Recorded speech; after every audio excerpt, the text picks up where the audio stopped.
মই সোমাই আহি পেলাই যেটো পৰিবেশ দেখিছো যি ধৰণৰ ষ্টেজ বনাইছে যি ধৰণৰ সকলোৰে মৰম গোটেইখিনি একে গুট খাইছে হেতু বৰ ধুনিয়া লাগিছে আৰু সঁচাকে শিল্পীখিনিয়ে নিজে কষ্ট কৰি এটো কৰিছে গতিকে মোৰ বৰ ভাল লাগিছে আমি গোটেইখিনি একেলগে এক গুট হৈ গোটেই কণ্ঠ শিল্পীখিনিয়ে মানে গোটেই কণ্ঠ শিল্পীখিনিয়ে কৰিছে আৰু গোটেইখিনিয়ে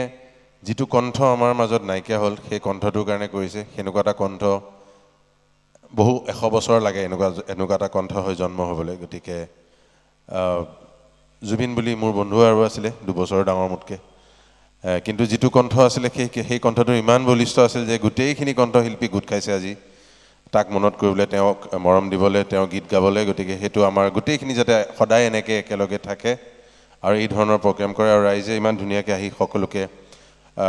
উৎসাহ দিছে গতিকে মই সবকে ধন্যবাদ জনাইছো মোৰ সৌভাগ্য মোৰ কপাল যে মই মিলি গল মই আগৰতলালৈ গৈ আছিল আজি আহিব পাৰিলো মোৰ খুব ভাল লাগিছে সবকে ধন্যবাদ জনাইছো মোক আৰু বেলেগকে এইবোৰ নালাগে সম্বৰ্ধনা জনাব একেবাৰে নালাগে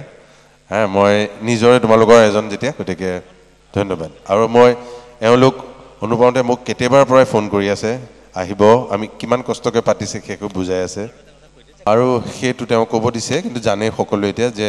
গোটেই কণ্ঠ শিল্পীখিনিয়ে মিলিয়ে জুবিন গাৰ্গক জুনাক কণ্ঠ যেটো নাম দিছে হেতু কাৰণে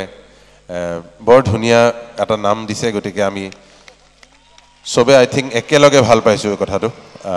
গতিকে তেওঁলোকক আকৌ এবাৰ মই খলাগিছো এই কথাটোৰ কাৰণে আৰু বহুত মৰম